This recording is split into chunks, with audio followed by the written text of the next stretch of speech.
Give me just 5 minutes of your time, and I'm going to show you how one small shift in your eating habits can have a dramatic impact on your metabolism and fat burning potential. And yes, this is especially for high performing business leaders, professionals, and working professional dads. In case you don't know who I am, I'm Tyson Johnson, founder and owner of the Six Pack Dad Tribe. Back in 2004, went from 20% body fat down to 10% and have sustained that the last 20 years, even as a successful entrepreneur, as a husband and father of 3, and as a man of faith who serves in my community. Okay, so what I'm going to share with you, the good news is this does not require any extra time to take away from your faith, your family, or your career. This is just a small intentional shift. And this comes back to nutrition, proteins, carbs, and fats, okay? So a lot of you think that the way to raise your metabolism, the way to burn more calories is through exercise. And that is true, and I'll provide additional training nuggets on how to do that. But in the back of your mind, you probably, if you're honest with yourself, you know that nutrition is 80% of the battle.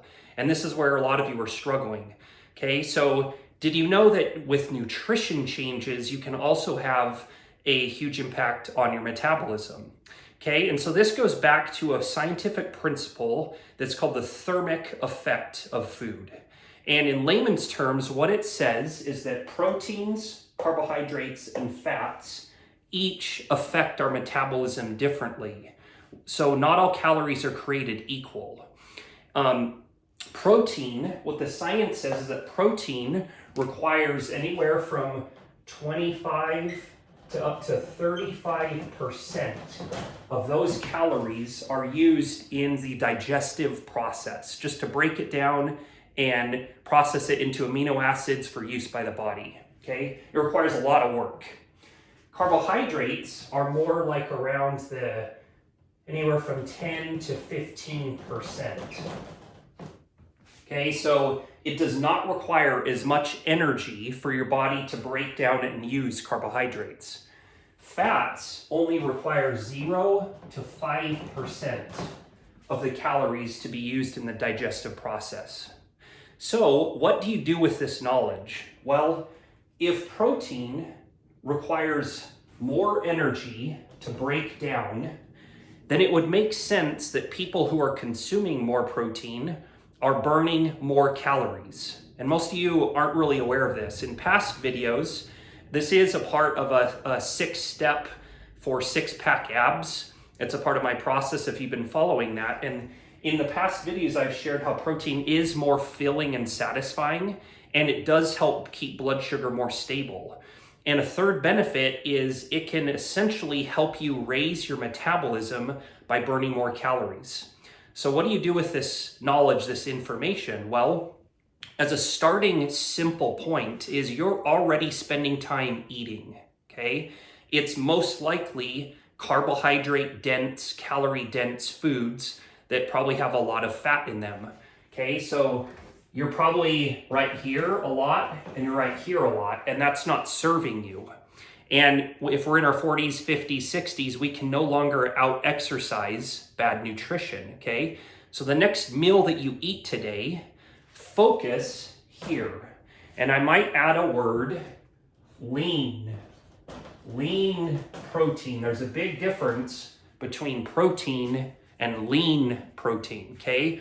So instead of having like a tri-tip steak that's got 20, 30, 40 grams of fat, why don't we go for a tenderloin or some seafood or some chicken or some poultry that doesn't have much fat, and maybe we do 1.5 or 2 times the amount of protein we typically would with that meal. So this is an excuse to eat more food.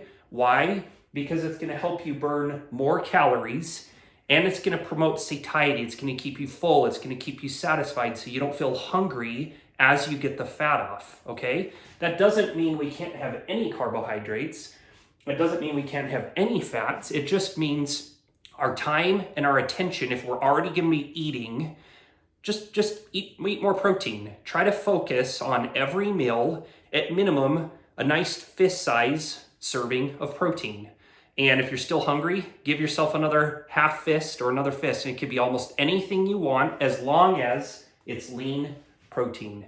Now notice I'm not suggesting you're become a professional bodybuilder and you're doing 300 grams of carbs a day. I'm not suggesting Atkins or paleo or anything extreme.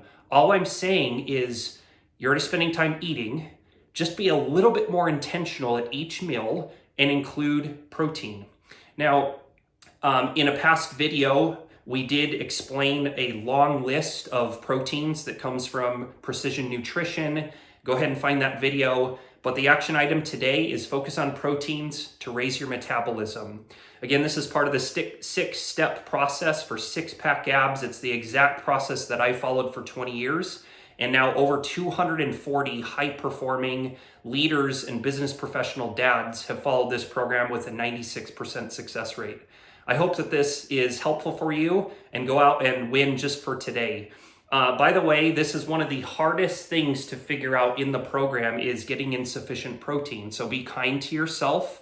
Don't focus on perfectionism. Focus on progress. Just a small and a simple habit change today, and then build upon that tomorrow. And you'll be amazed if you start measuring this. You might be at 80 grams of protein per day. And with some small changes, you could get to 120 or 130 or 150 grams per day. And if you'll do this day in and day out, just watch as you return to your lean college or lean high school weight without feeling like you're dieting.